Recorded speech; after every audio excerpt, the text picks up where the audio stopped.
So I'm glad that Dave has agreed to do this. I saw a sneak peek of some of these pictures. You guys are going to like it. Guys, I'm going to have to mute you. Whoever is unmuted is going to have to mute back up if you don't mind. I don't know if that's Tim. Um, but so Dave is an adventurer photographer, and you'll see what I'm talking about. And you'll also hear that he's a storyteller extraordinaire. So so we're excited to have him. Uh, Here's what I want to do, you guys, is we're going to keep muted so we can hear Dave.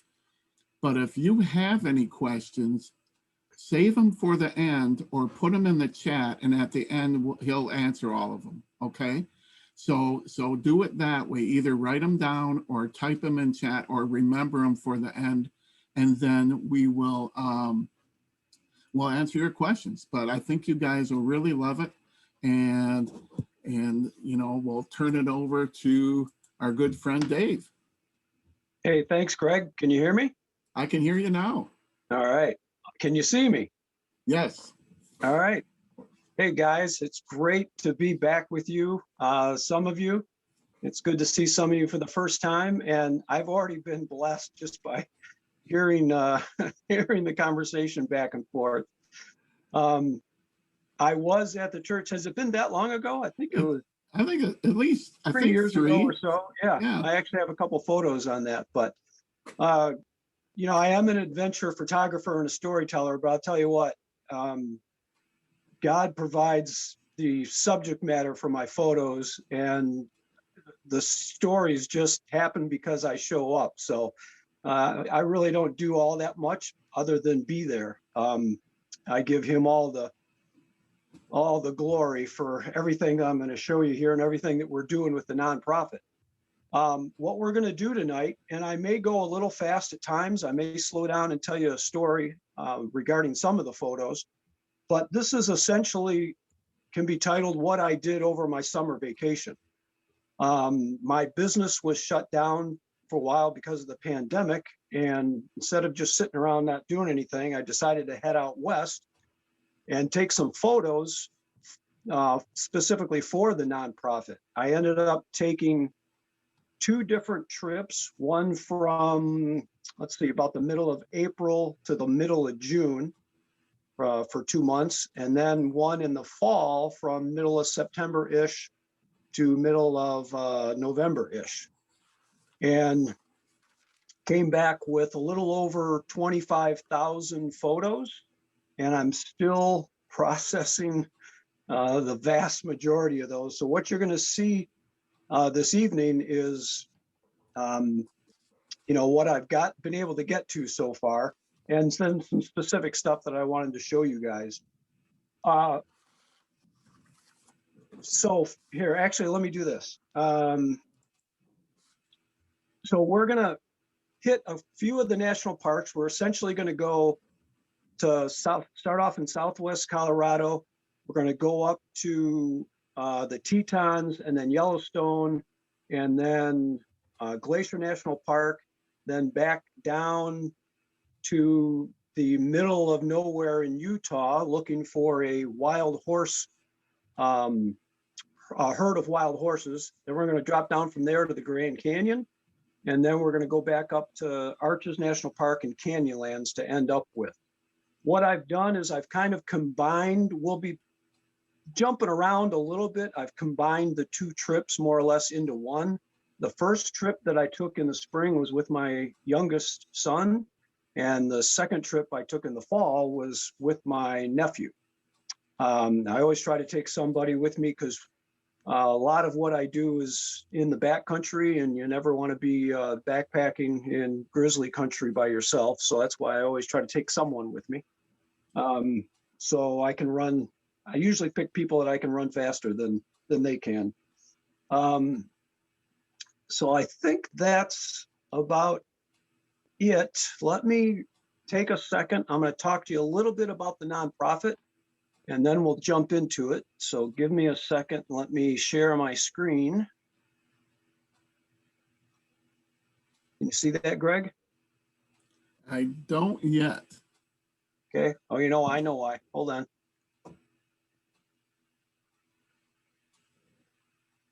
Do, do, do, do, do, do, do. Do, do, do, do, do. Hold on. You know why you don't see it? Why is that? Because I did something wrong.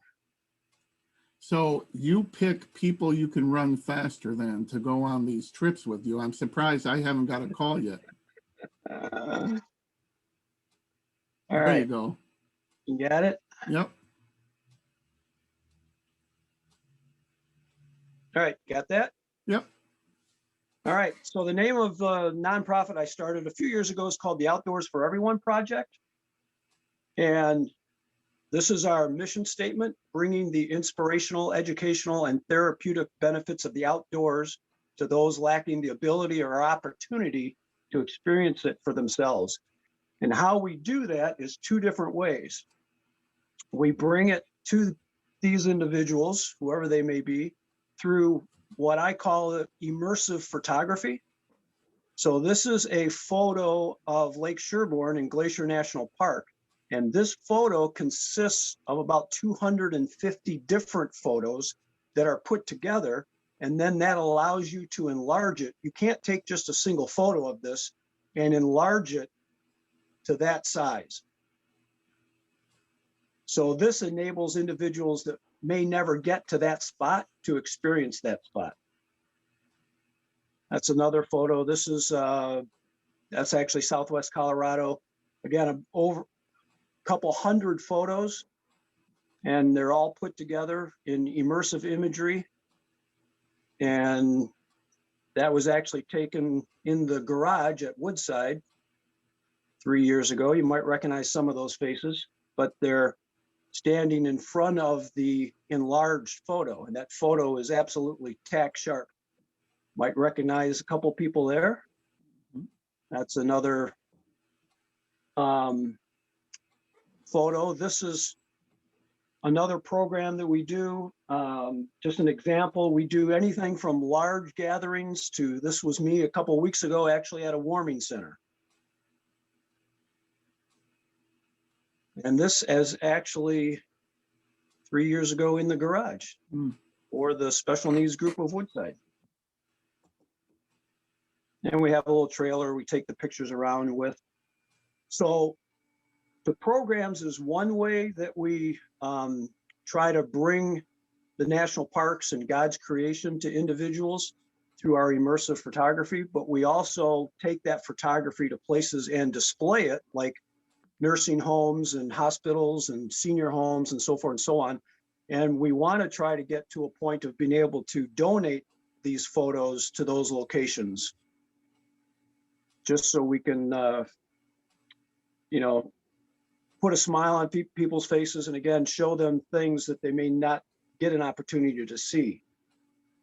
And I go all over shooting photos. That's the Grand Canyon. That's me in the lower right-hand corner. You might see me with the white t-shirt on.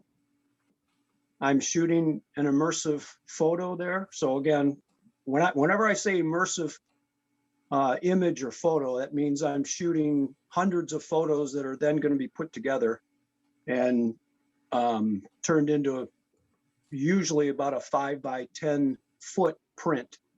But I've been everywhere, all the national parks. This was a couple of years ago, actually, in Africa.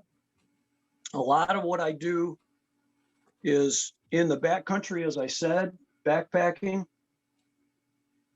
in order to get some of the photos that I get that, I mean, people in general may not have ever seen, because some of the places I've gone deep into the wilderness.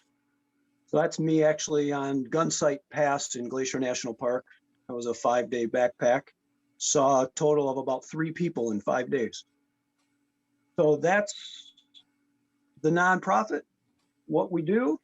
And again, I'm so thrilled to be here and to share with you some of the photos that I took this past summer. So if you're ready, let's get started. And no better way to start. Why don't we all jump on our largest jackalope in the world and head on out west. It was actually a stop in Wyoming that happened to have the largest bassalope in the world. So we're going to go to Southwest Colorado. This is mostly the Ouray, city of Ouray and Telluride area. This was our campsite one night. You can see the 2-track road in the lower right-hand corner. And just, it goes into the woods there, and just inside those woods was our camp. Most of what we did was 90% of what I did was no, I'll take that back. 70% basically of what I did was live out of the car. So we were what's called dispersed camping. What that means is you can go on various federal lands, Bureau of Land Management, National Forests, and you can just find a place to camp and camp for free. That's one of the appealing things about dispersed camping, but you have to take everything you need with you. And to give an example of that, that's, I think that was dinner one night. So that's kind of our food setup. But in the backcountry, it's a whole nother story. In the backcountry, you can be gone a couple days, a week, whatever, and you have to take everything with you in your backpack. That's my backpack sitting next to me there. I'm in what's called a food prep area back in the wilderness. And the way a typical backcountry campsite is set up is you'll have a place where you're, again, it's just a bare piece of ground, but a place where you're supposed to pitch your tent. And then another place, maybe 100 yards from that, where you're supposed to prepare your food. And then another place, 50, 100 yards from that, where you hang your backpack, because you can't have any food or anything that smells in your tent in these areas, because you'll get nightly visitors if you do. So you got to separate all the food from where you're sleeping. And Greg, I just want to, can you hear me? Yep, you're doing fine. Okay. All right, just wanted to test, make sure you're hearing me. Yep, go good. So let me show you a couple photos from Southwest Colorado. That's Mount Sniffles. Greg and I talked a little bit about maybe doing a photography workshop for you guys sometime. We'll talk more about that. But this photo from a technical standpoint is called focus stacking.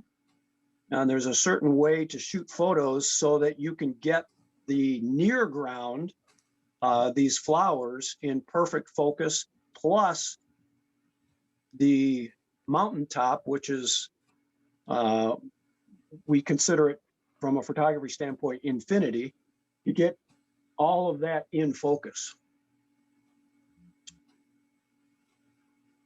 This was the view from one of our campsites.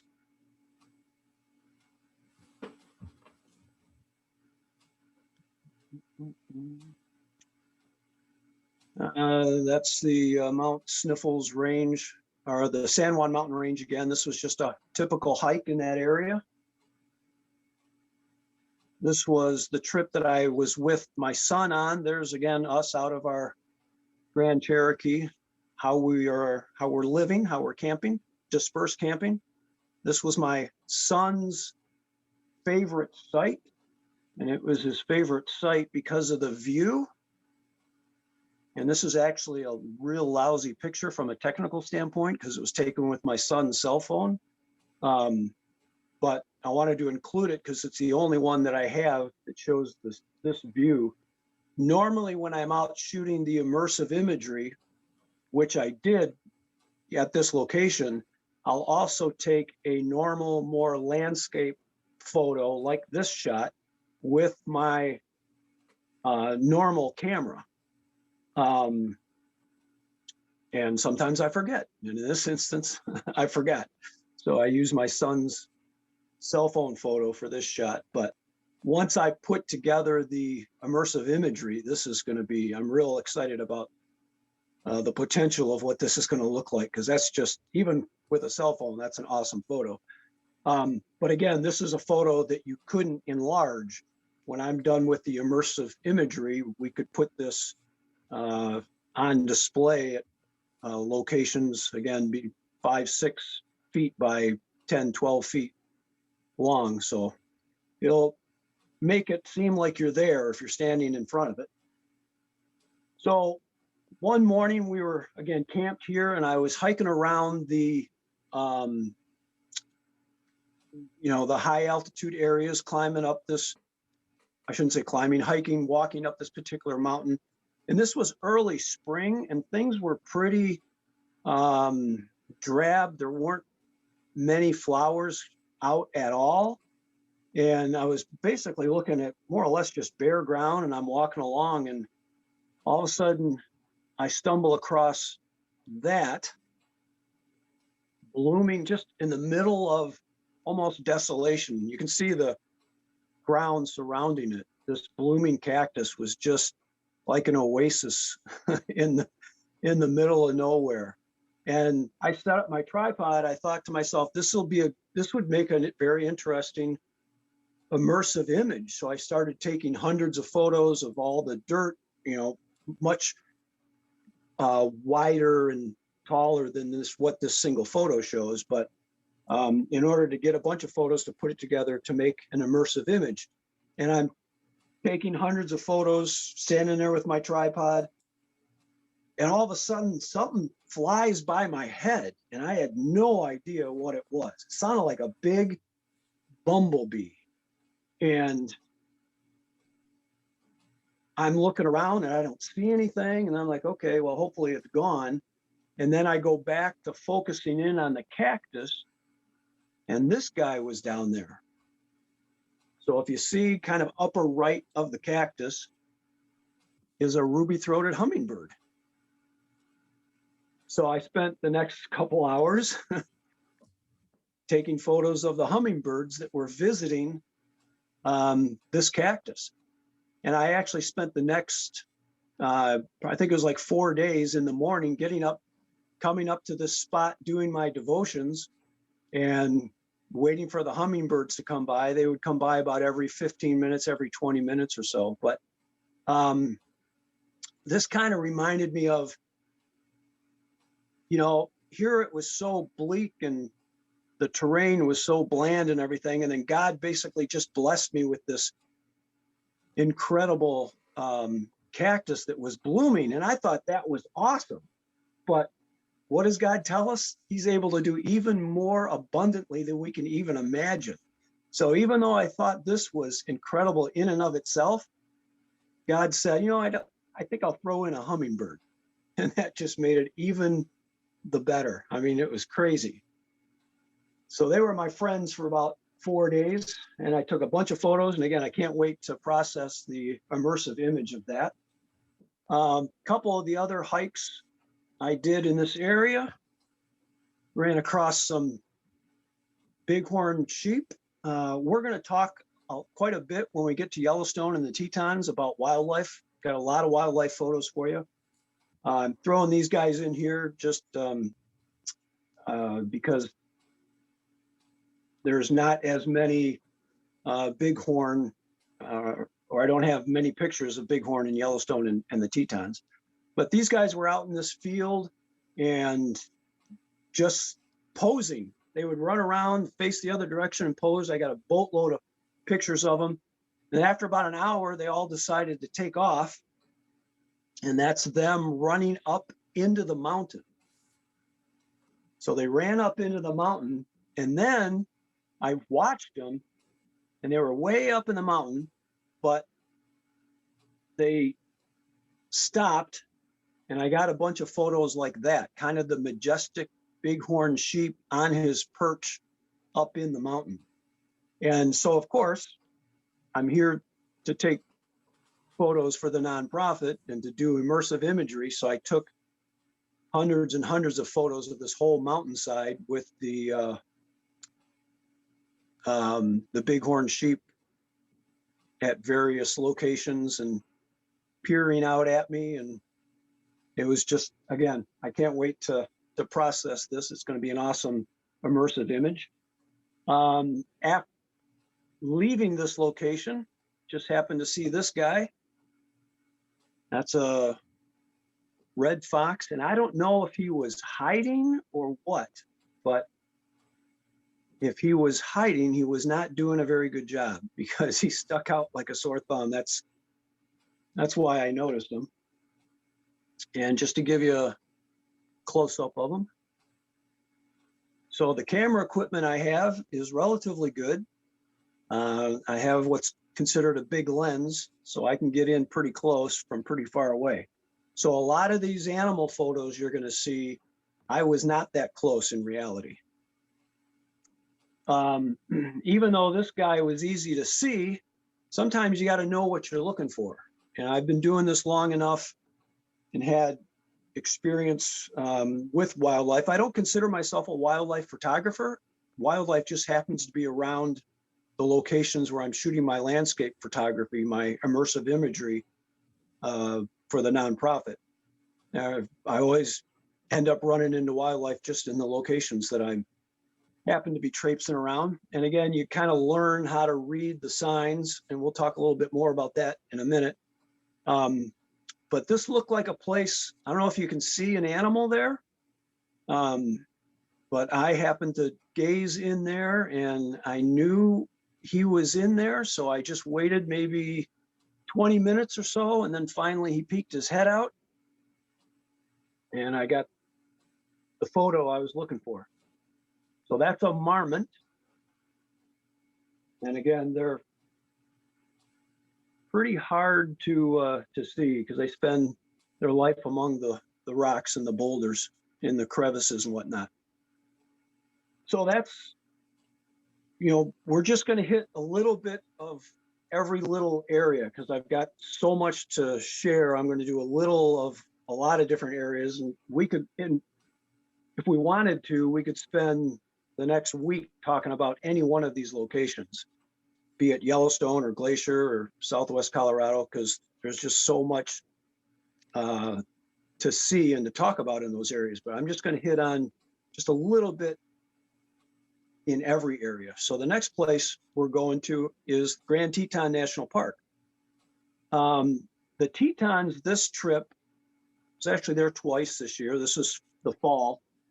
Tetons were a little bit of a bust from a photography standpoint and from a landscape standpoint. And that's not because it's not beautiful, because it's absolutely gorgeous. But if you'll recall, if you heard about the wildfires that were going on out in California, a lot of the smoke was traveling through this area and through the valley. So a lot of the smoke from the wildfires, I have a lot of photos that I just pretty much am not going to be able to do anything with because it's so smoky and overcast and hazy. But occasionally for a little bit, the wind would blow, the smoke would blow out, and I'd be able to capture something. So hopefully I'll have a couple that I will be able to use. And it's also not unusual for me to come back from a trip and not have anything to use, because the immersive imagery that I shoot is incredibly technically difficult. So there's a million things that can go wrong.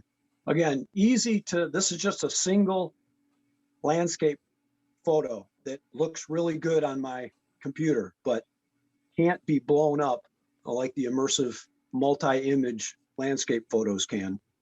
So this type of photo is relatively easy-ish compared to the immersive imagery that I do. That's a whole nother story. One of the iconic photos for the Tetons, if not the most iconic, is the molten barn. You can Google this. This barn has been shot millions and millions of times. But there's other buildings at this location. So I shot this one. I did an immersive multi-image, multi-photo imagery of this one. But I also did one. I figured, you know what? Let's see if we can't make one of the other structures world famous. So I give you the molten outhouse. So I took a bunch of photos of this with the Tetons in the background, and we'll see if we can't give some props to the outhouse. This is a chapel at the foot of the Tetons, and I'm real excited about how this might turn out also. It was not a bad day. That's not the greatest photo right there, but again, lighting and the haze had changed and cleared out by the time I started doing my immersive imagery. But one thing I wanted to show you here was the bottom and little left of center, you'll see a white sign. And the bottom of that sign, I'll just read the left-hand side. Bottom of that sign says, "Almighty and everlasting God, you made the universe with all its marvelous order, its atoms, worlds, and galaxies, and the infinite complexity of living creatures. Grant that as we probe the mysteries of your creation, we may come to know you more truly and more surely, fulfill our role in your eternal purpose. In the name of Jesus Christ our Lord, amen." Thought that was a pretty good prayer. And amen. Another location I went to in the Tetons was, this is off the beaten track. Most of the stuff you typically won't find me in the national parks where everybody else goes. I tend to go where people don't go. This was an old, it's now been abandoned. It's been abandoned for a long time, but it was a old, what's called a dude ranch way back in the 1920s, like 100 years ago. And they used to entertain wealthy people down here and all that kind of stuff. But as we all know, rust and moth destroy, and you need to lay up your treasures in heaven. That's actually my nephew, if you can see kind of the bottom toward the right, peering out of the what used to be a window. And obviously with the Tetons in the background,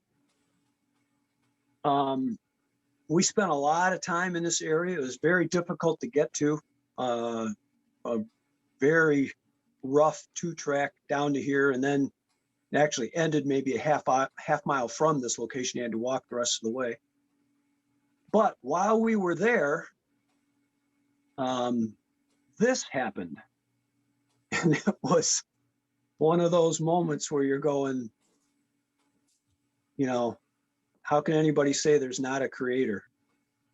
So we watched this sunset for probably, a good 45 minutes or so, and the light was changing, and the clouds were changing, and the colors were changing.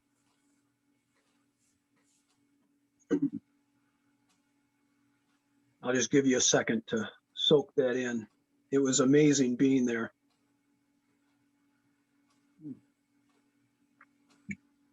One of the things I like to do, just as a kind of a side, as far as my photography goes, is anytime I see a fly fisherman, I will stop and take his photo. Sometimes I'll ask, sometimes I'm unable to ask because they're so far away or whatever.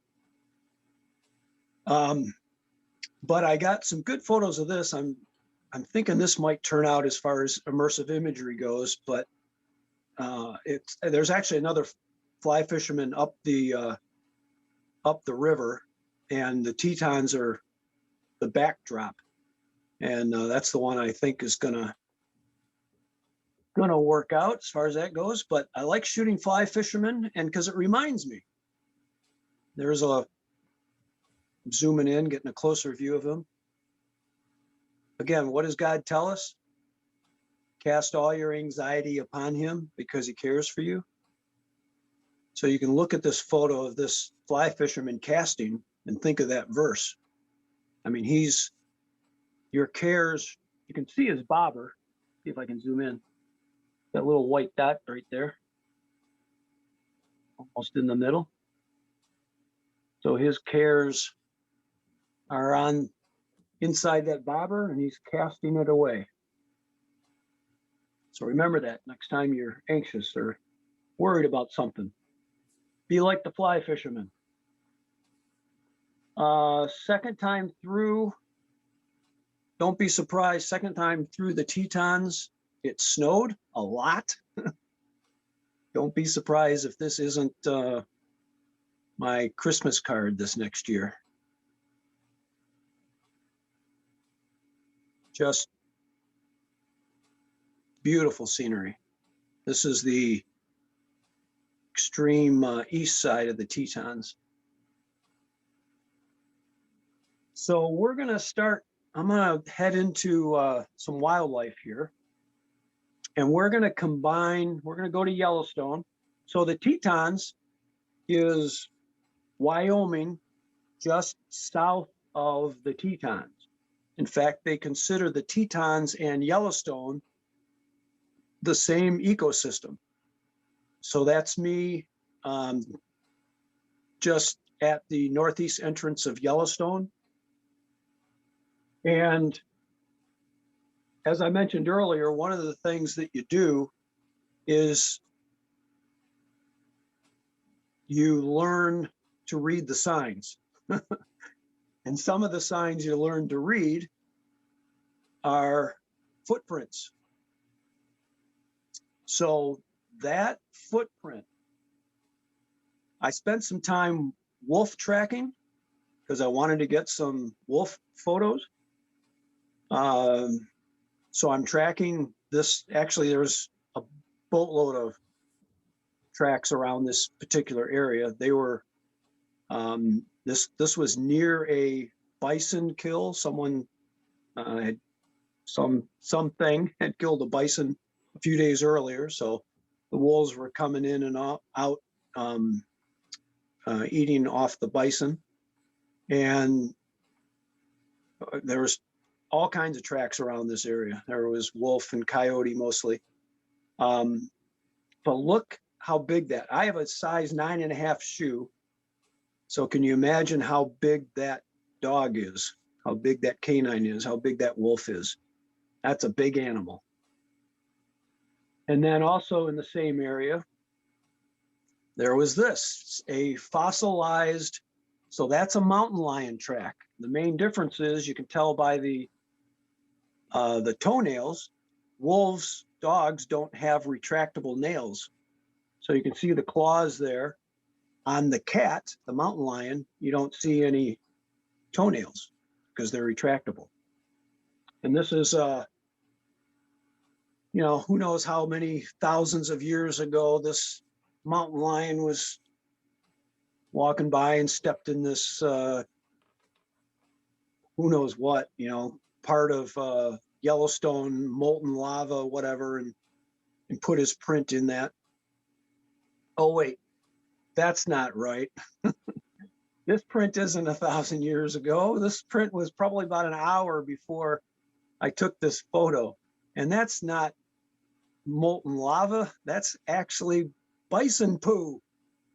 So this majestic cat was walking along. I can just imagine him. I'm king of Yellowstone.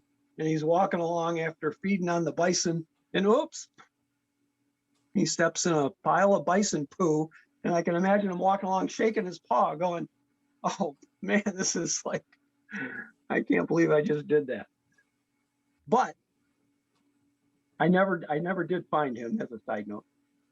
But he's also not the king of this particular area, because the king of this particular area is the grizzly.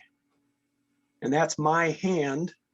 I've got a medium-sized hand in a grizzly print.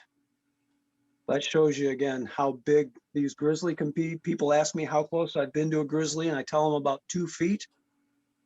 Because one time I was backpacking in the backcountry of Glacier, and I woke up, well, that's where this print came from. This print was around my tent. So there was a grizzly bear going around my tent as I was sleeping. So they are king of the area. Nobody messes with the grizzlies. And that is a grizzly bear. You can tell mostly by their hump right behind their head, on their shoulders. And this was one of the 2 big wildlife stories actually in the national parks this year. This was a grizzly bear that took down an elk in the Yellowstone River and then dragged it up on the bank. So he's up on the bank here of the Yellowstone River. And you can see the elk antlers. He's kind of looking through them. And this portion of the Yellowstone River is right next to one of the roads that goes through Yellowstone. And word got out that this event happened.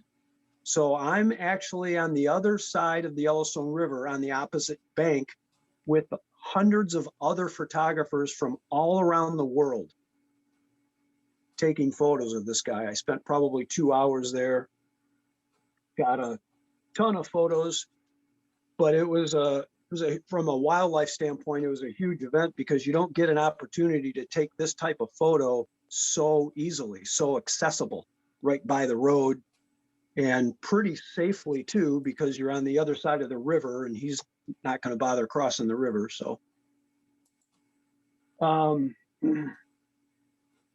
one thing about, so this is actually the Tetons. This is down at the bottom. This is called Moose Pond. And I took this photo, again, I have a immersive imagery that I'm working on, but the colors are just crazy. So the entire mountainside looked like that. And of course, in Moose Pond, you would expect to find a moose. So that was a female. There was actually, she had a little calf up on the bank there. I have some other photos of. But she was eating there in the pond. And then to the left, up on the shore, that guy was watching her. And then we hiked around the pond and kept on going. And 20 yards off the trail, about 20 minutes from then, was this guy. So Moose Pond did not disappoint. And for those of you who don't know, these guys are huge. It was funny, I was actually with 3 other guys. I was with my nephew on this, and there was 2 other guys that joined us on the hike. And he had his head down and he was eating. And once he lifted his head up like this, and I was taking the photos, the other 3 guys promptly jumped behind me like I was gonna save him or something.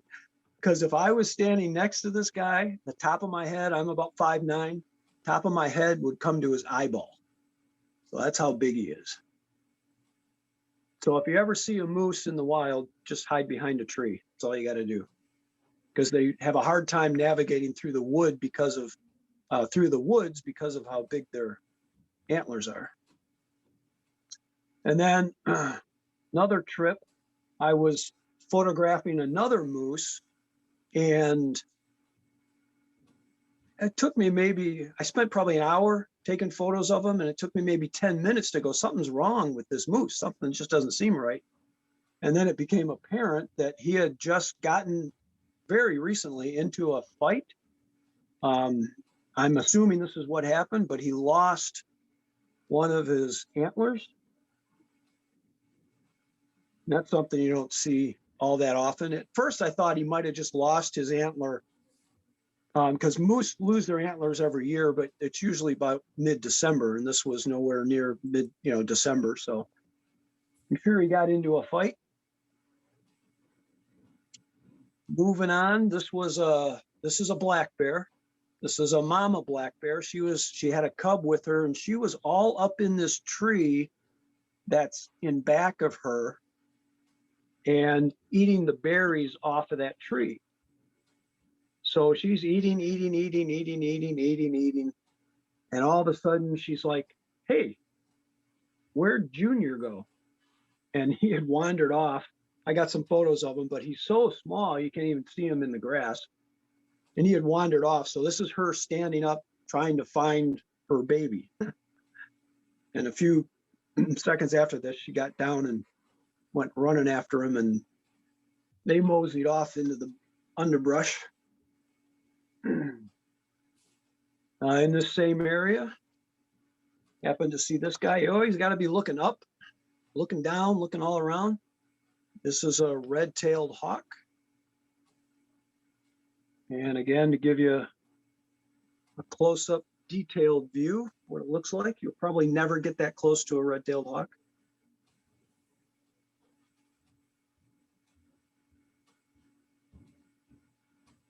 there's quite a number of animals that you see quite frequently, even not trying to find them at a lot of the national parks. One of those animals is bison. And I've got so many photos of bison. I'm always looking for something different to do. So I was just actually goofing around and took this close up of that bison eye. So that's a buffalo, that's a bison. Took this cute little, these were around,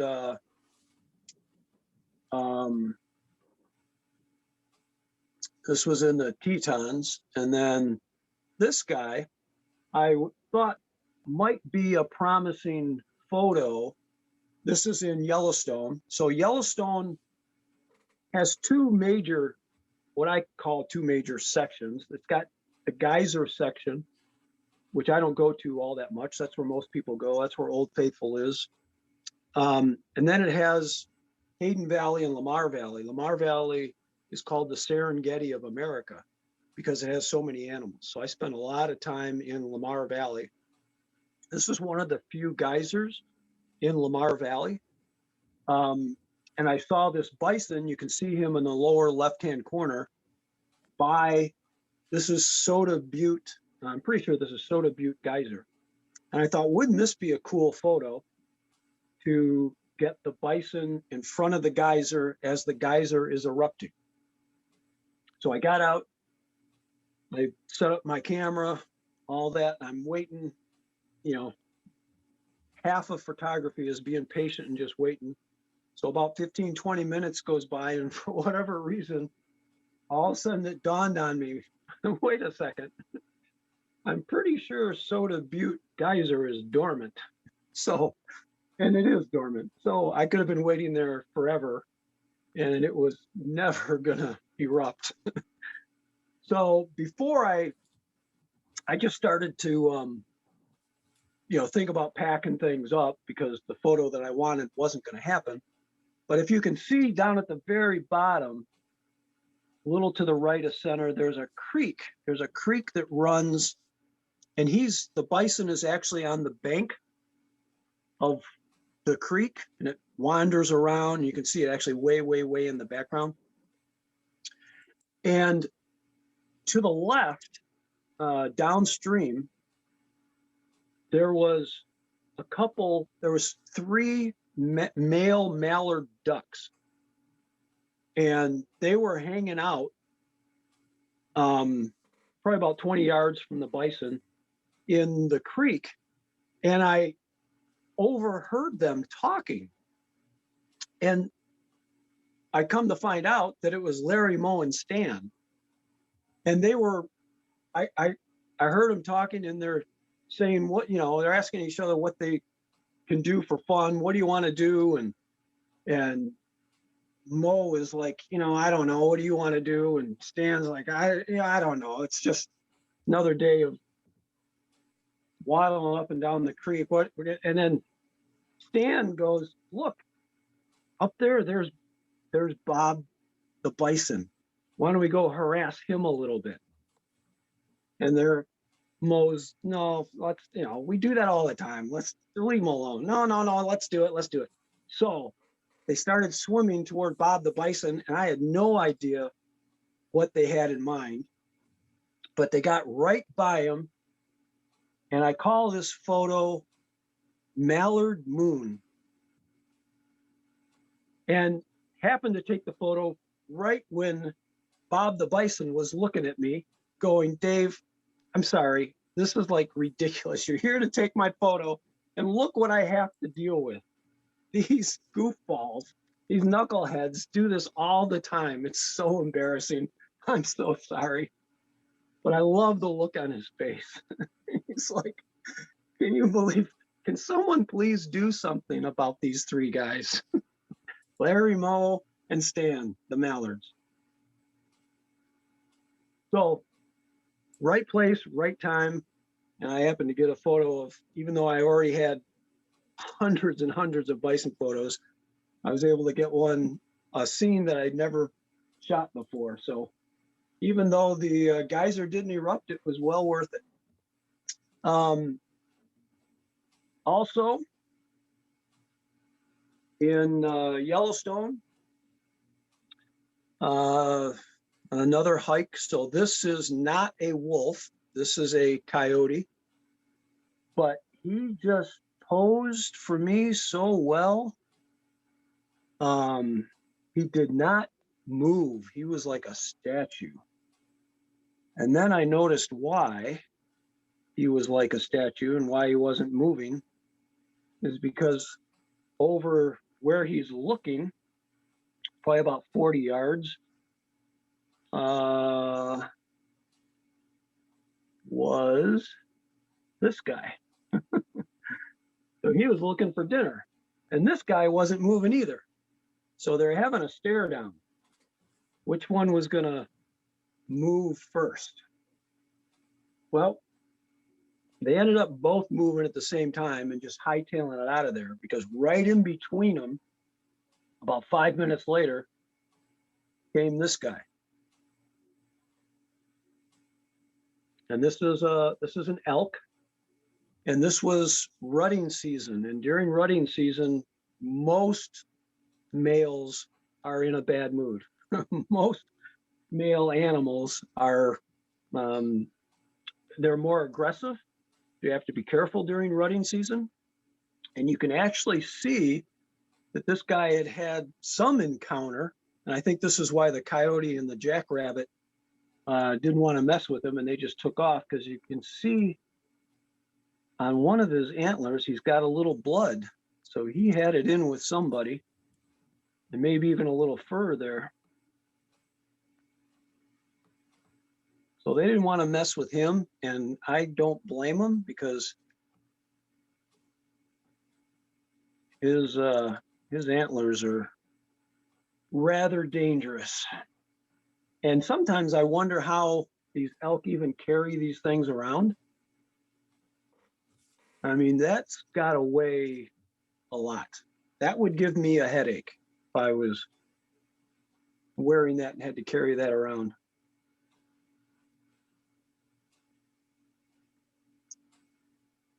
This photo I call moonlight smooching. Happened to catch these two after dark. Now, this is also an example of sometimes photos don't tell the whole story, because even though I named this photo moonlight smooching, that's not at all what's going on here.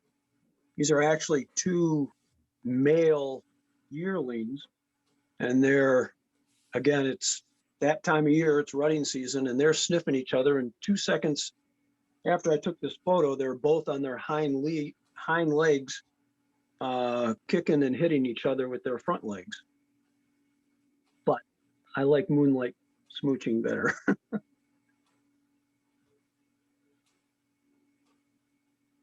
And that was Papa.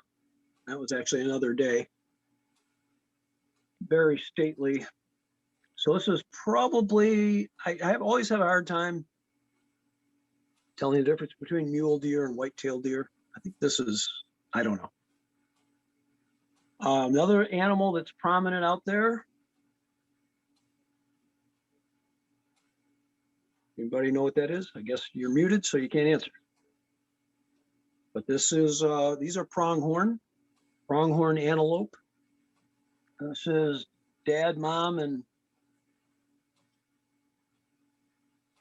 child. And you got to be quick when you're a wildlife photographer, because this is I got a good photo, but again, 1 second later, they were gone. This is an example of my tent in disarray. It had snowed the night before, and actually the snow had collapsed my tent on me. That's how I woke up that morning. But once it snows, you get a whole kind of a different feel, because the snow can be so beautiful, even though it brings with it obvious cold and whatnot. But some of the other animals tend to really like the snow. That's otter in Yellowstone. Again, spent maybe maybe an hour shooting this guy. I got all kinds of crazy poses of him. He was all over the place, having fun in the snow, sliding around. And then I also happened to catch these two guys. They were had just got done eating, actually, and they were apparently happy with their meal. And they were just howling, having a good old time. Again, these are not wolves, these are coyotes. It almost looks like a two-headed coyote with one body, just how the shot happened to be taken, but no, it's two different coyotes. Coyotes don't usually travel together as much as wolves do. Wolves can have pretty large packs. Coyotes are usually solitary animals, and they may travel 2 or 3 at a time at the most, or maybe a family. If it's a family of 3 or 4, they would travel together. When I'm out photographing, I'll have a typical bucket list, depending on the area that I'm going to, kind of what I hope to capture photography-wise. And one of the photos, getting back to bison, even though I've shot bison a million times, I've never had a real good bison in the snow photo. So this trip to Yellowstone, I was hoping to catch that. Took a lot of bison pictures in snow, so I was glad to see that it snowed. But I still didn't capture the one that I wanted until I happened to run across this guy. And I actually spent, again, probably maybe a half an hour hiding behind a tree. This guy was plodding along in the snow. I'd hide behind a tree, maybe 40, 50 yards in the direction that he was walking. And then he'd get maybe 20 yards away, and then I'd run 50 yards up the trail where he was heading, hide behind another tree, shoot a bunch of photos. He'd get close, I'd run to the next tree, that type of thing. So and I was able to get this photo. Again, out of all the photos that I took of this guy, this one turned out the best, mostly because obviously it looks like a bison in the snow, but a camera has a difficult time focusing in this condition. So it may focus most of the time on the actual snowflakes. The snowflakes were huge, so the bison would be out of focus. Or when it did focus on the bison, you know, the snow was just covering them up so much, it just didn't look like a good photo. This particular one was the best one because it happened to focus on the bison, and the snow was away from his eye. So I was able to catch his eye there, which is perfect. You can see some of the big splotches that, you know, some of the snowflakes were making, everything, but love that detail in that and the fact that his eye was visible. So I really like that photo. This, speaking of Lamar Valley, this is Lamar Valley. My greatest experience ever in the wild happened right around this location. So I'm actually shooting a immersive image here because I wanted to remember that. I'll tell you the story some other time, that story, but in this picture right here, little do you know, there's actually 32 wolves. And they're up about halfway up the hill there. And I couldn't get a good single photo of them. They were just too far away. But when I put the immersive imagery together, when I put 250 photos together, you should be able to at least see them somewhat to recognize what they are. But there's not only wolves in so that's the so the wolf packs in Yellowstone have different names. This used to be the Lamar Valley wolf pack, but that wolf pack got disbanded, and they joined another wolf pack, and I think this is called the Tower Junction wolf pack, and it's one of the largest wolf packs ever in Yellowstone at 30 plus wolves. But in this photo, there's also a grizzly bear way over to the right. You can't see him. There's a bunch of bison. I may be able to, so there's a bison right there in the middle, but there's bison all over the place, up on the hill and everything. Again, you can't zoom in clear enough just taking a single photo. Nope.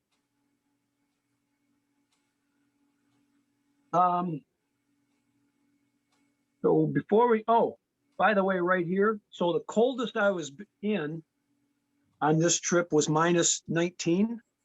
The picture I showed earlier of the snow collapsing the tent, I think that was the night it was -19.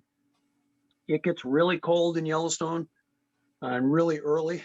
So I already had my winter before I even came back to Michigan and had winter. Right here, I think it was, as I'm taking this photo, it was 7 degrees.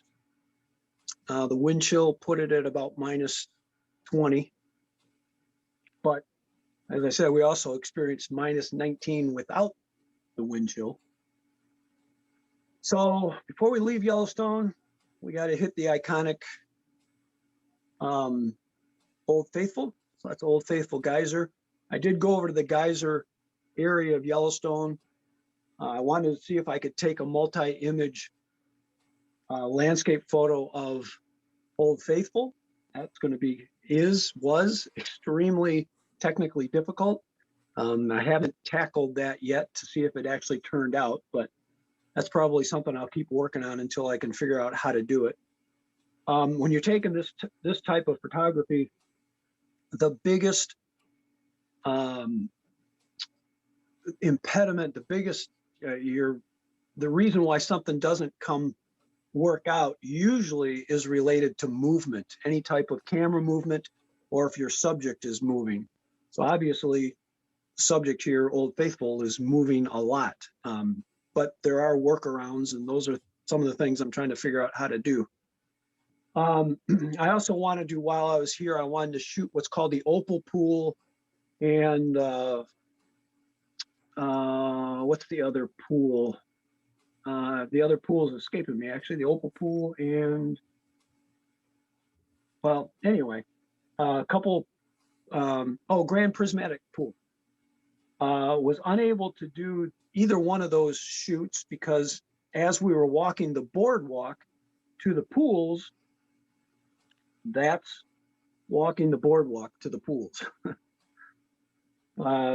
Between the geyser steam, all the steam, between the fog, just because of the winter weather and because it was also snowing and raining at the same time, conditions were a little less than ideal for photography.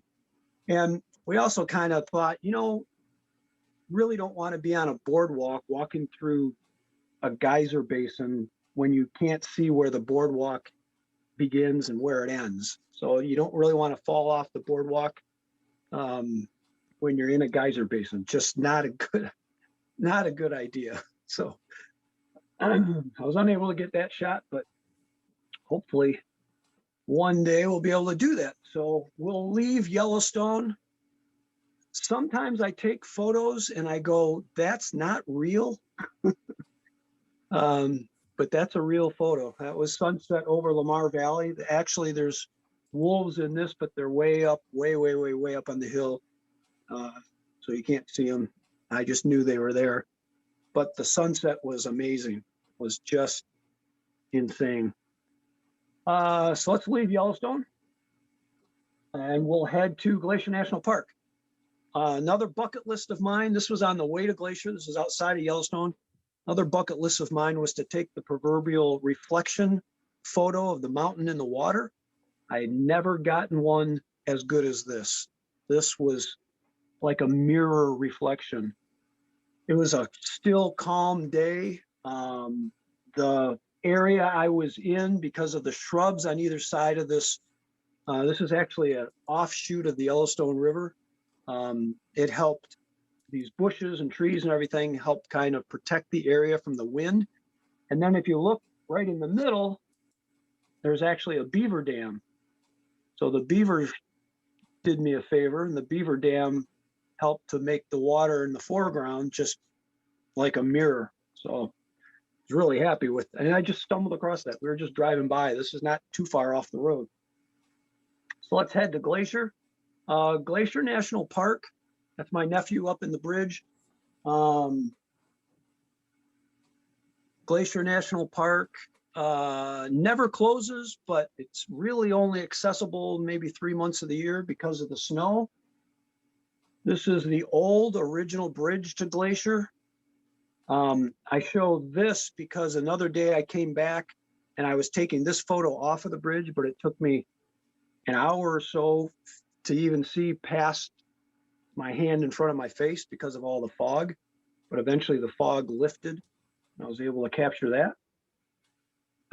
I mentioned snow. This is actually taking a different trip with my wife. This is the stairs going up to the visitor center in the middle of Glacier National Park at Logan Pass. And they had just cleared off the stairs. We were the second car in the park that year after they opened up the road. But that's probably,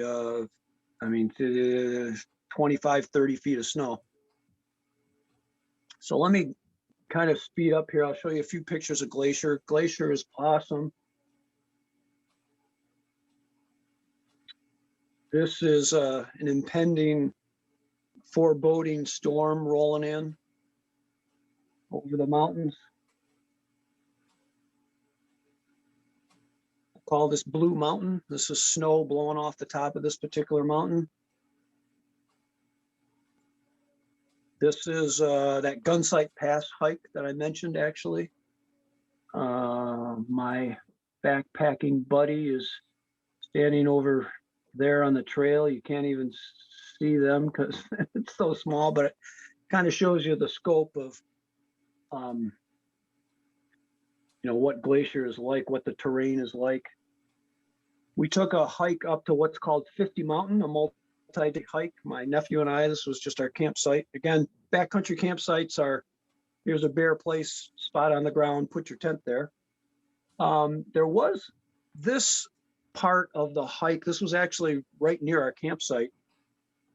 And this is a good example of, picture doesn't do it justice. I've never seen terrain like this. It almost looked like the moon because these boulders, this was the scene as far as you could see to the left or to the right. That's all this was. And these boulders, this boulder here, that's the size of a 2-story house or more. I mean, you can see the trees there. The trees are full-grown trees. So these boulders are absolutely mammoth.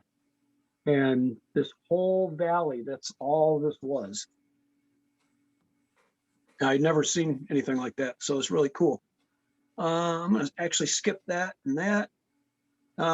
This is looking down a valley, just showing the colors. And again, these are full-grown trees down there.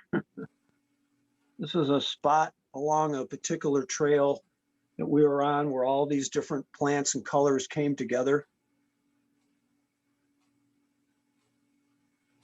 Just more colors. I think these are huckleberry, but I'm not sure. Another hike we were on.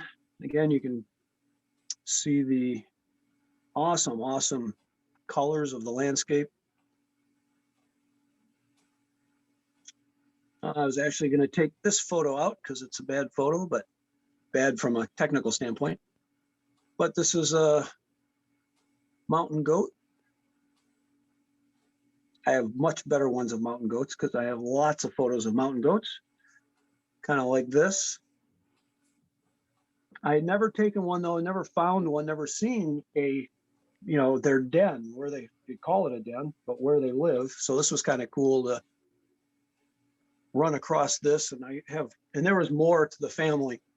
There was probably 12 mountain goats all around here. Spent hours here photographing. So this past year, Glacier National Park kind of has two distinct areas also, the west side and the east side. The east side was closed because of the pandemic. But we still went over there, kind of a back door around way. We still couldn't get in the park, but we could at least get to the entrance. And the entrance was closed. But at that location, there's still plenty of photo opportunities. And it actually turned out to be probably one of my best 5-6 hours spent photographing, because again, the combination of the weather, the sun, the clouds, the snow in this picture there in the middle there, that's quite a snowstorm coming down on the mountain. And obviously you can see the sun and the sun rays coming through, but just a beautiful, beautiful scene, and about 0 degrees.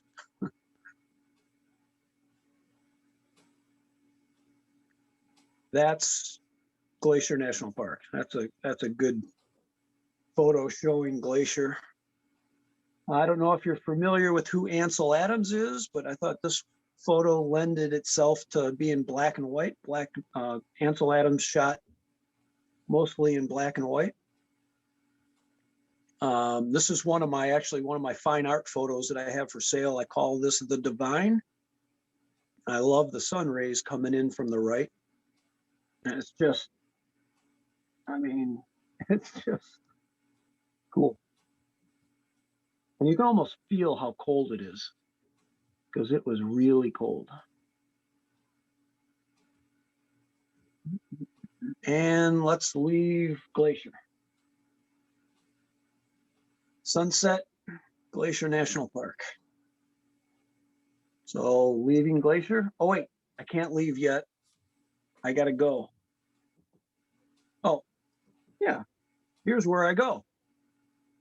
So I throw this in only because people always ask me when I talk about dispersed camping or, camping in the wilderness, about certain things. Like, how do you go? Well, this is how you go. That's a homemade bathroom right there. But my only comment on this is, I don't care who you have decorating your house. I don't care who you have decorating your bathroom. There's no better decorator than God's creation, because you're not going to get anybody decorate your bathroom to look as beautiful as this is. And if you got to go, you got to go. So where we're going next is actually into some dangerous area. So we're heading out of Glacier. We're heading down through the middle of Utah. We're looking for the Anakee wild Mustang herd, a herd of wild horses. We almost didn't find them. We were there about 3 days looking for them. We were actually leaving, having not found them, and then we stumbled upon them. So we just happened to see them way in the distance. It was actually about a 2-mile hike off the road, but eventually I found myself in the middle of 120 wild horses taking photos,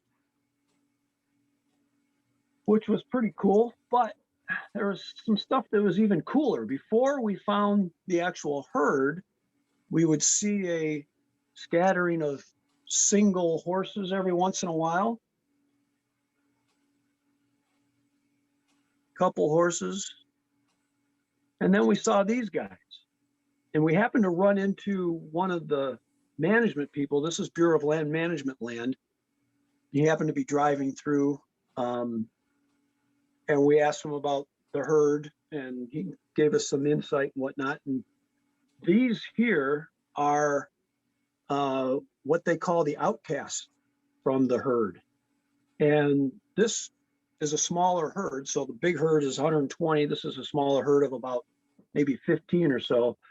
And the gentleman with the Bureau of Land Management said these guys actually have an important role from the standpoint of if all of the horses were in the same herd and grazing in the same area, they would overgraze that area and horses would die. So the main herd kicks certain horses out in order to maintain their own ability to survive. So the outcasts, and the outcasts can be kicked out for other reasons. Also, they have some blemish or, you know, some handicap, if you will.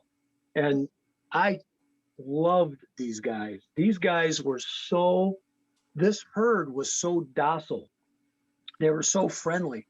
The main herd, the big herd, the 120 horses, they were not so much fun. In fact, I thought I was going to get attacked a couple times when some horses aggressively came up to me, but they were fighting and, you know, like jostling for position, and there's a lot of politics going on, whatever. But this herd was so, so nice. And, you know, it just made me think of, you know, God loving the outcast and how much he loves us, regardless of whatever, you know, handicap we might have. Because I love these guys a lot better than the main herd.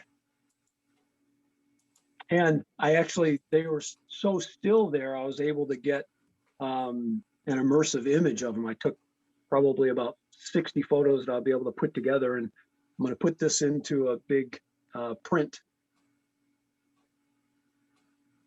And while there, just driving along the road, this guy was on a post, and I forget what he is. He's a hawk I'd never heard of before. He's got the word like rough-legged something hawk in his name. But let's leave our horses. We're going to take a quick stop at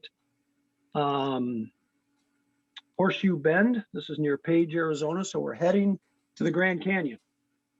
Page, Arizona, Horseshoe Bend. This is the Snake River. Snakes Around's famous photograph place. I've never bothered to stop there because everybody else stops there. And again, I typically don't do what everybody else does, but this time I thought I would, and got a couple good photos. Grand Canyon. So our Grand Canyon trip, the first trip in the spring with my son, we were mostly at the north rim of the Grand Canyon. And even though the Grand Canyon is considered desert, again, the colors are just amazing. Here's a sign on one of the lodges. O Lord, how manifold are thy works, in wisdom hast thou made them all. The earth is full of thy riches. Thought that was kind of cool.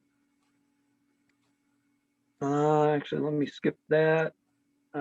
So we spent some time on the North Rim in some backcountry places that, quite frankly, not many people know about. That was one of our campsites. That's the view from the campsite. This is another location on the North Rim. That's my son up there in the upper right at the lookout. And this is shooting a sunset on the North Rim.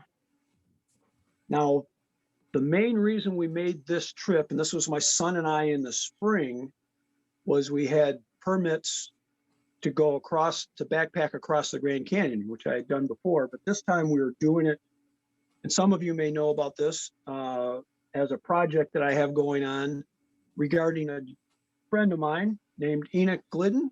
He was born with spina bifida. I'm not going to take too much time to tell you his story. If you want to know it, just let me know. But we are trying to get Enoch to become the first person ever to traverse the Grand Canyon rim to rim, to cross the Grand Canyon in a wheelchair. So we've been working on this for a number of years. We've made some actually pretty good progress. It's going slow, but it's a big project. And our trip through the Grand Canyon this time was reconnaissance. We were, we had myself, that's myself on the right. We had a documentary filmmaker, he's on the left, and then my youngest son was with me. And we were not only working on the documentary, but we were reconnaissance for Enoch's potential hopeful trip. So we were measuring height of obstacles, the width of the trail. We were making all kinds of notes. We were noting like turnouts even. That's just with our, with some of the instruments we had, the latitude, longitude of turnouts, because you have to deal with other people coming and going, and you have to deal with, there's mule trains that carry people down to the bottom of the Grand Canyon a couple, 3 times a day. We got to get out of the way of the mules. So this trip was all reconnaissance to mark, again, the problem areas of the trail, to even, quite frankly, to see if it was possible.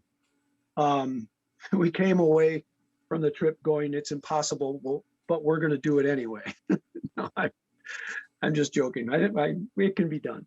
And so we're still planning on that. And this was, again, part of hiking through the Grand Canyon. So that's this is a little close up. That's what you get when you go through the Grand Canyon. If you want to, you can Google and watch the trip I did across the Grand Canyon with my wife in 2013. And all you got to do is Google David and Linda Mills Rim to Rim. David and Linda Mills Rim to Rim. And there's about a 30-minute or so video. Give you a good idea of what it's like to go through the Grand Canyon. You do see some animals every once in a while. This is a mule deer. Took a couple photos of him. I did get him to smile. He was actually right outside my tent. He was looking for some shade. I'll tell you why in a second. There's some of the other residences down there. He wasn't so concerned about shade, but we were all concerned about shade because it got to 120 degrees in the shade. You can see right here, it's just about 110, but it got to 120 in the shade. That takes its toll. This is me coming out of the canyon, taking a little bit of a break because it was hot. So we leave the Grand Canyon, sunset over the Grand Canyon. We did take my nephew and I in the fall, we took another hike. I show this because, so up top, here's my nephew. If you go straight down to the bottom from where he is, just go straight down, you'll see a little bit of the trail. So that's where he's going. This particular hike, there more or less isn't any trails, and you can kind of camp wherever you want to. There's different use areas in the Grand Canyon. There's places where people that know enough about backpacking, they're allowed to go, so forth, so on. And then there's other places that are considered more wilderness and difficult use areas. So this is one of those more difficult areas. You have to know what you're doing, or you may not. You're going to regret it. So they're essentially, the trails are horrendous. Trails are incredibly bad and hard. One of our campsites, we're heading to Horseshoe Mesa. It was our first campsite, and then we're heading to Page Spring and Hance Creek. And in the canyon, obviously, water. Let me mention this. So we're at Horseshoe Mesa. Now we're heading to Page Springs and Hance Creek.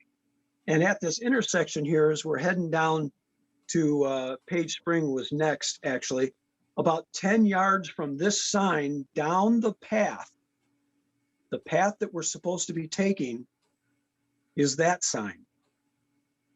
So we got a little confused about why are you sending us into an area of radiation? But I have a whole series of photos of signage that I've taken through the years that a lot of it doesn't make sense. So it's like, okay, we got to go this way to Hance Creek and Page Springs, but yet you're telling us to stay out because there's radiation.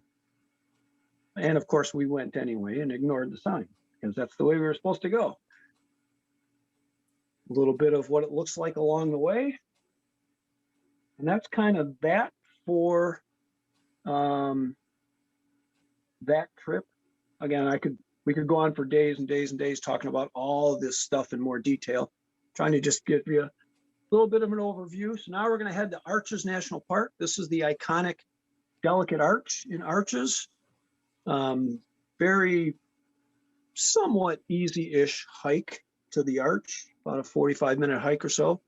I took this photo because, again, I'm always looking for something different. But as you see down at the bottom, there's a young woman doing a handstand.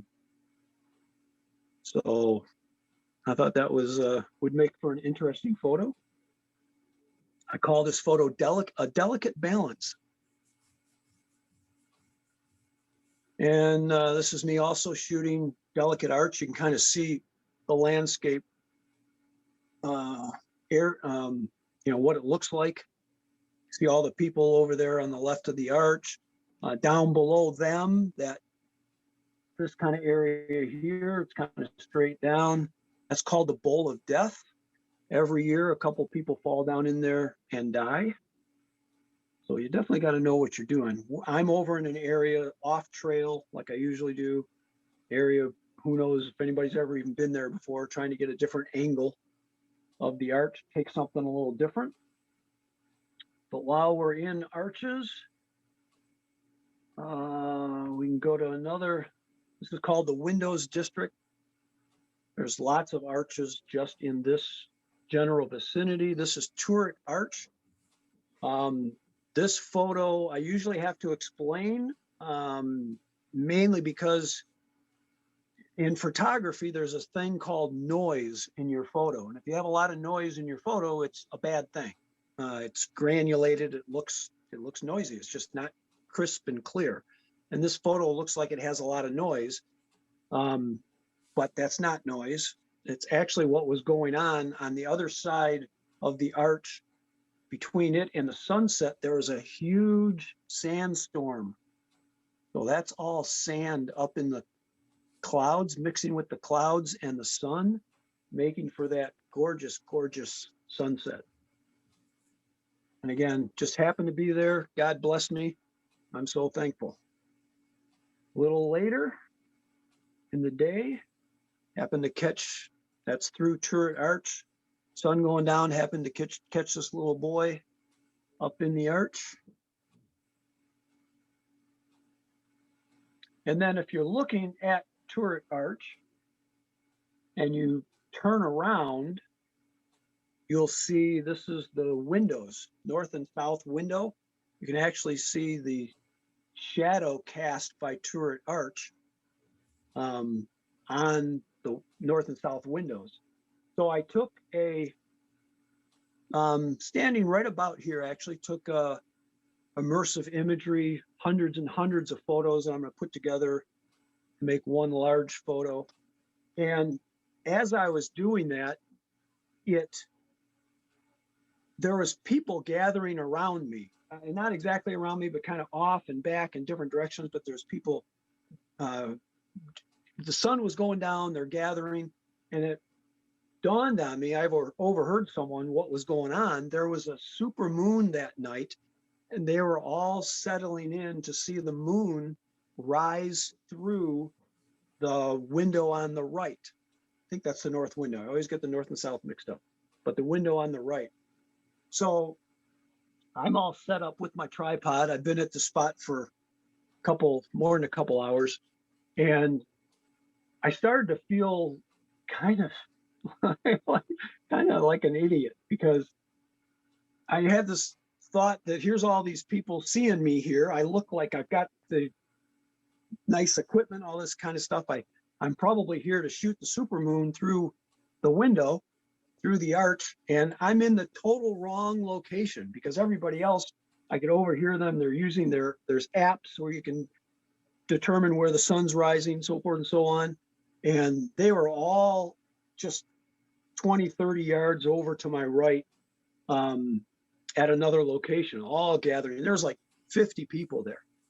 And I started to feel like, well, here I am, quote unquote, the professional photographer. And these people are probably laughing at me because I don't know what I'm doing, because I'm going to not get the shot of the moon coming through the arch. So long story short, the moon starts coming through the arch, and totally by accident, I was at the right spot. And everybody, a matter of minutes, everybody was like yelling, "Hey, this is not right. We're not where we're supposed to be." And it didn't take long until I had about 50 people right behind me watching the moon come up through the window. I started taking the photos. So I got that shot of the moon coming through the north window. And I'm like, yeah, I knew it all along. I knew where it was going to be coming. You amateurs. No, it was totally an accident. I forgot there was even a super moon that night. Again, right in the vicinity is another, this is called Double Arch. And what's cool about this, and actually a lot of the arches, you're not supposed to climb on the arches, but you can climb all around them and stuff. So you can climb all up in this arch, which is kind of fun. I've climbed up all in there, and then you can see the person kind of there to the left, down toward the left quadrant.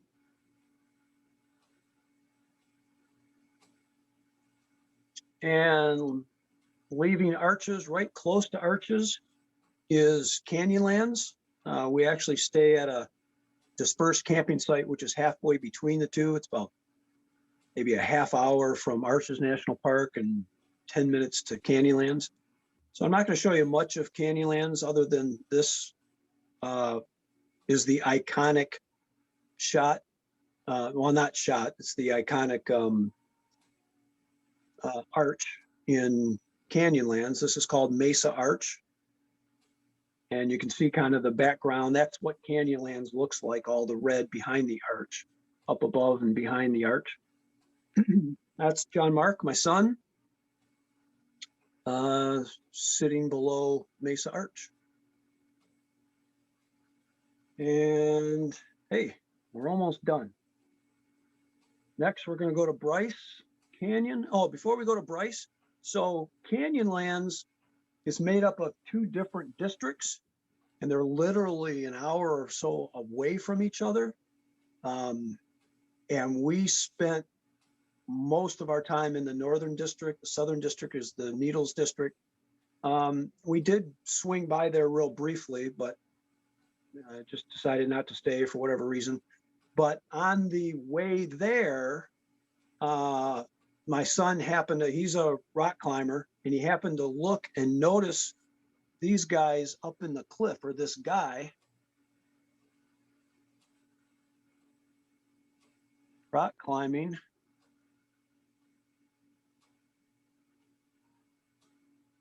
up in this just unnamed cliff. Down at the bottom, if you can see, is his belayer. I can't remember what they call him, but the person holding his ropes.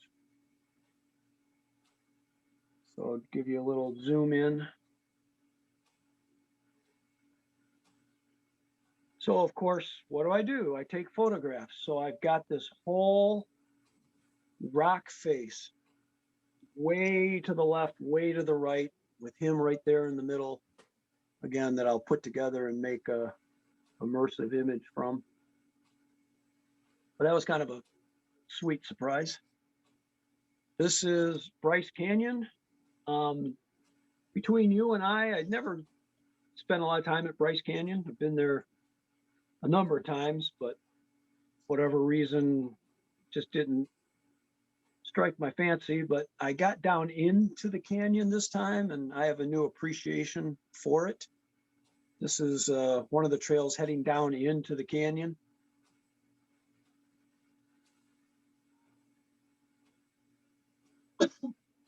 Excuse me. That's in the canyon. My son looking up. Flat canyons get pretty narrow. Again, pretty narrow. You can see there's my son there at the bottom. Path going there.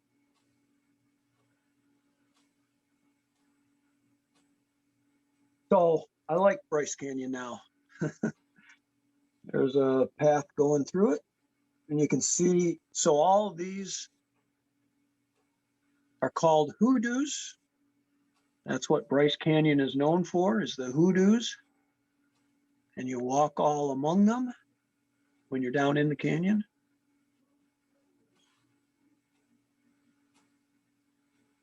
Or Bryce Canyon scenery. And then last two photos, we're going to head to Monument Valley. I was hoping Monument Valley would be open, but it wasn't. So I was, again, because of COVID, Monument Valley is on Indian reservation, so it was closed. So all I could do is kind of be on the outskirts of it, but I was able to get some good photos, and again, took an immersive imagery of this scene. And so excited about how it's going to turn out. I think it's going to be a keeper. But in Monument Valley, I did stop by highway marker 13. This is the famous spot along this highway. If you've ever seen the movie Forrest Gump, this is the location as Forrest is traveling back and forth, running back and forth across the country a couple times in the movie, comes to a point where he eventually stops running. I'm tired. I'm going to go home now. And this is that spot in the film where Forrest Gump stops running. A lot of people stop if they know this location, stop and get their photo taken. So I got mine taken. And that's it. Nice, nice. So stop your share, Steve, and then I'll open it up for everybody. Okay. So we'll be just us on the screen. Yep. So yeah, that was. Oh yikes! It's me. That right. was you guys. You guys hung in there. That was awesome and a great show, Dave. Man, I kept looking at the pictures saying, wow, that's my favorite. And then another one would come up and I'd say, wow, that's my favorite. So they're almost like paintings, you know?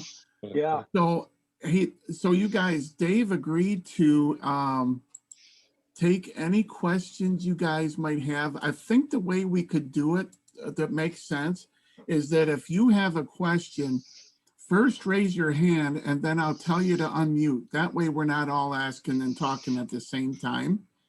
But if you have a question for Dave or any of the pictures or his experience or things like that, raise your hand and I'll make sure we get to you before we close. So Steve, go ahead. So Dave, Yes, sir. I was going to ask you the best I can. I want to tell you I really enjoyed going through that walk with you. I wish I could have done that. So in the evenings, you know, when you guys go sleep and you bed down, is it pretty temperature-wise? Are you pretty comfortable in the evening after your long day? It's pretty nice out there. Yeah, so it depends on the area and the time of year. You know, again, Oh, yeah. I was sometimes at night it got down below 0, and sometimes it was 110 degrees. So I actually, when I was at the bottom of the Grand Canyon and it was 120 degrees, I actually slept on a big boulder in the river just to stay cool. Well, I guess that, yeah, I guess that's So, what you, yeah.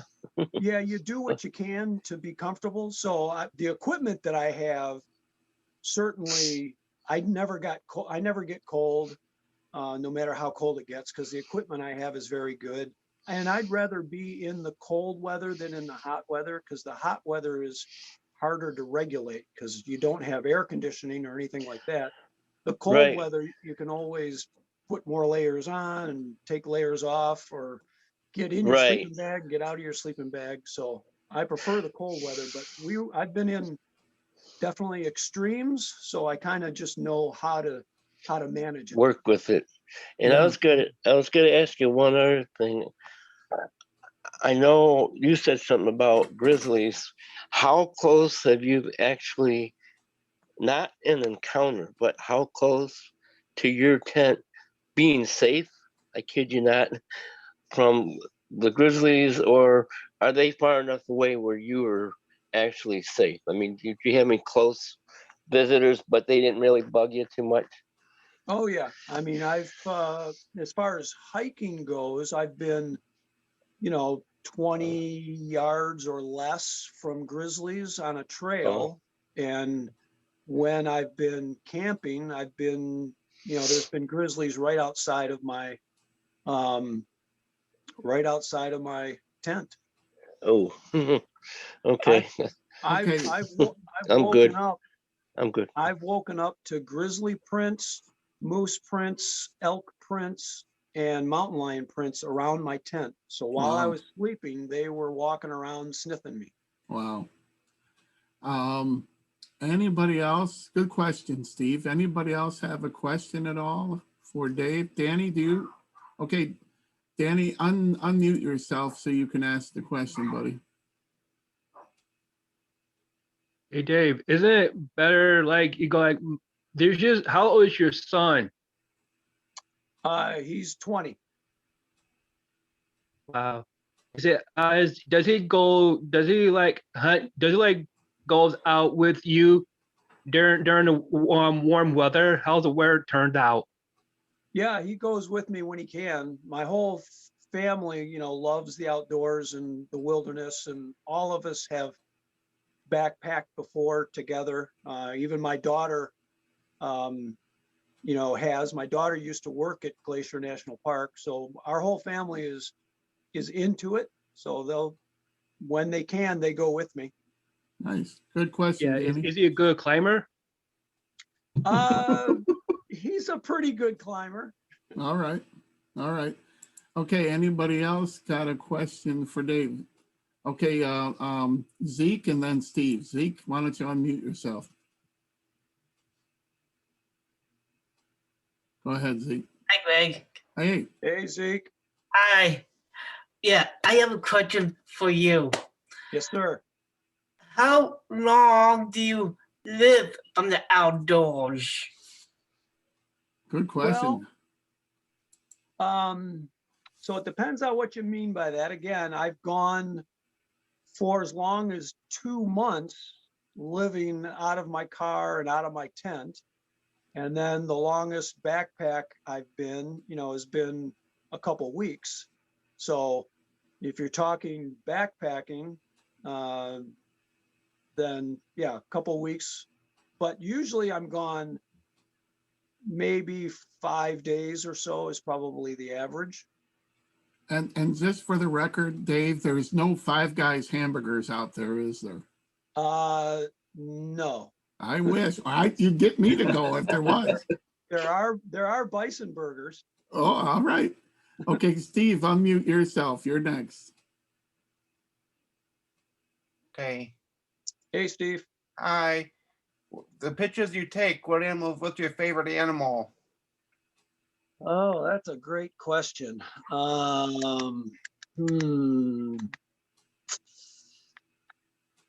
Huh. Maybe. Boy. So I'll go this route. I'll say mountain lion, only because I've never taken a picture of one. Wow. So you still have some more goals out there to have. That's good. Yeah, for Good. sure. Good question, Steve. Anybody else have a question they want to ask?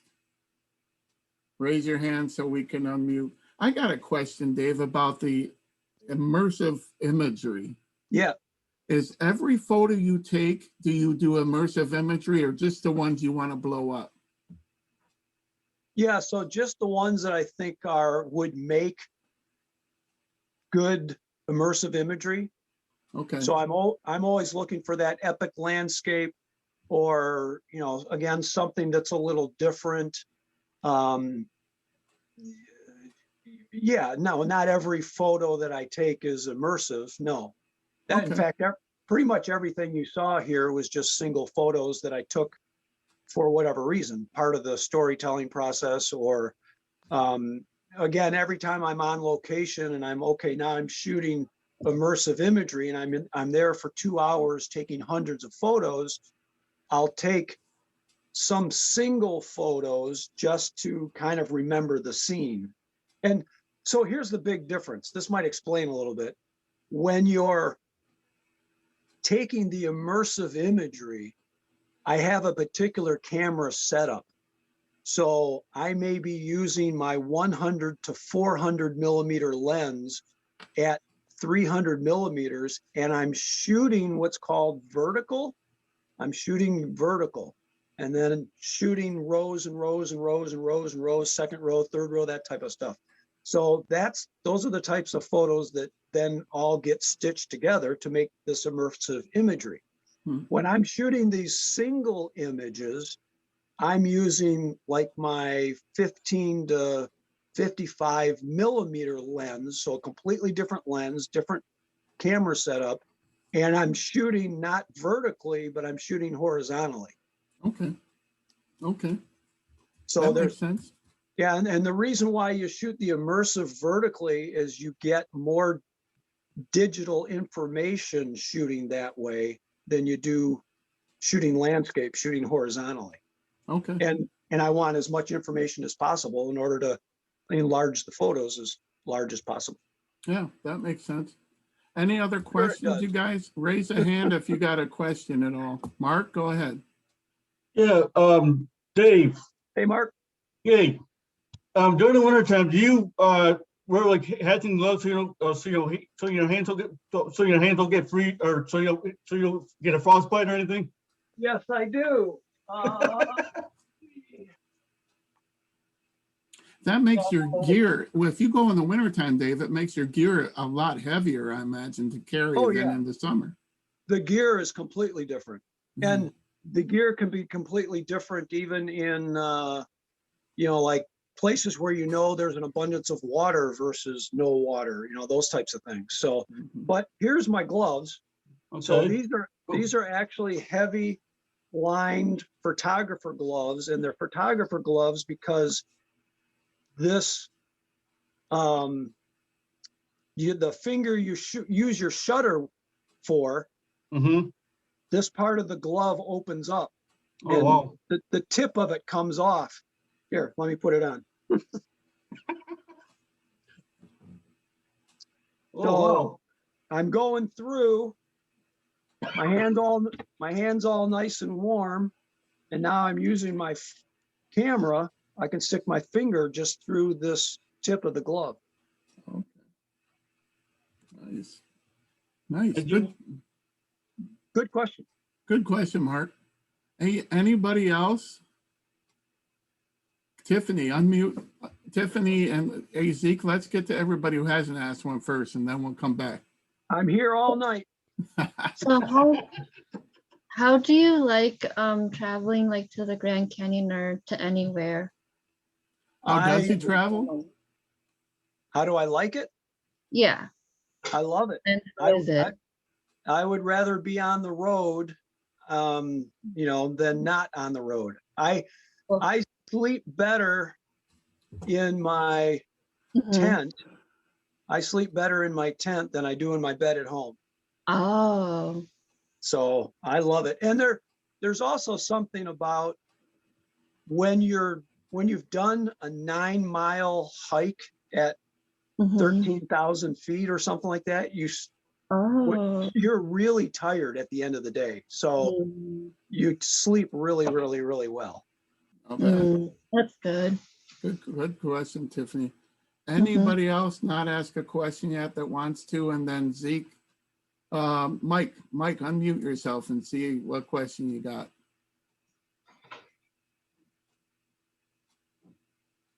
Go ahead, Mike. Where am I? Hey, Mike. What's your question? What do you got, Mike? Let's see.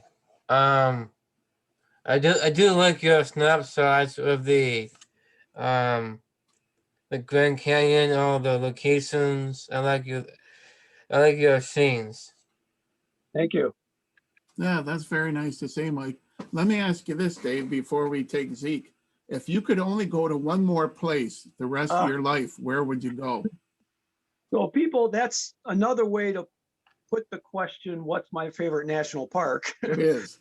Which I always have a hard time answering because it depends on the mood, really, because the Grand Canyon is just as gorgeous in its own way as Yosemite or Yellowstone, or, I mean, they're all different. They all have their, what makes them unique and the reason why you want to go and spend time there.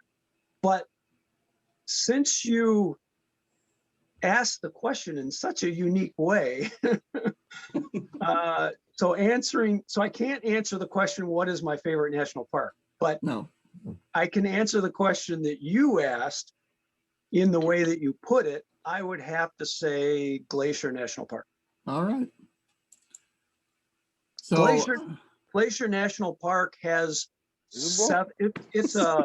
it's a hiker's paradise. It has 700 miles of hiking trails. So wow. I've got a few more to do in there. Yeah. Okay, Derek has a question. Oh, okay. Derek. You ever get lost on your trips? I have never gotten lost. Good question, though. I have never gotten lost. I'm always well prepared. Good. I don't head out unless I know what I'm doing, where I'm going. I mentioned water earlier. Where my water, where my water is. The Grand Canyon's a good example. Grand Canyon, you really have to know where your good water is, because there's water in the Grand Canyon that you can't drink. And if you don't know where those locations are, to not drink them, those locations, that the water is radioactive. Remember that sign I showed? Radioactive. There's a lot of radio, radon, but a lot of radioactive materials in the Grand Canyon, especially when you get off the main trails. So yeah, I'm always just prepared enough and know the dangers, and I don't do stupid stuff. I bet people have. Oh man, I could tell you stories. All right. Anybody else? Maybe one or two more. Steve?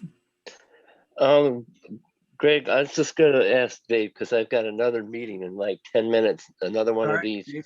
So Dave, I know Greg asked my question. He stole it from me. Sorry, buddy. I just wanted to know, it's okay.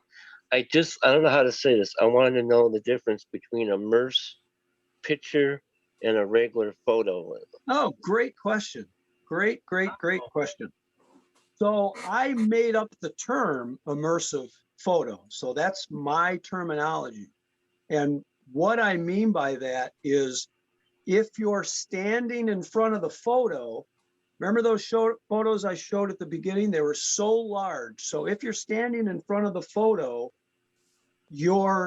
when you're looking at something, you have peripheral vision. You can see so far to the left and so far to the right, even though you're looking straight ahead. So an immersive image encompasses all of your field of view, everything that you're looking at. So it's not like I'm looking at a photo on my cell phone. If I'm looking at a photo on my cell phone, I'm looking at this, but I can also see you in the background. I can also see my monitor over here. I can also see my bottle of tea. So that's not immersive. So immersive means you're totally engulfed in the photo and you feel like you're there. So real quick, the tree that's in front of you, that's 100 feet, that's immersive tree. It could be part of an immersive photo, but not a tree. Single tree would not be, no. Okay. It has All right, to thank you, Dave. It has to be very far left and, very wide, very high, very big. Gotcha. Good. Okay. All right, Zeke. Thank you, Zeke, you Greg. had one more? No problem, Yeah. Steve. Do you have any restaurant by where you live? Like, what kind of restaurant? Oh no, he lives by us, Zeke, but he hikes in the national parks. Do you mean, does he have any restaurants near the national parks? Yeah. Is that what you mean?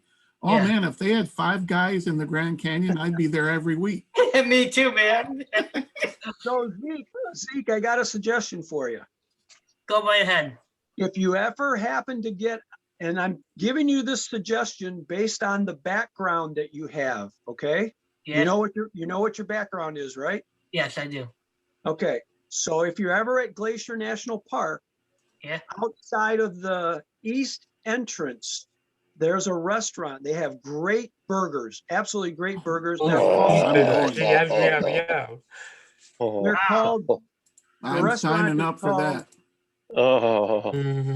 the restaurant is called Three Sisters, Zeke. The Three Sisters. Wow. Three Sisters. Woo. Amazing. But listen, this is why I'm recommending it to you, Zeke.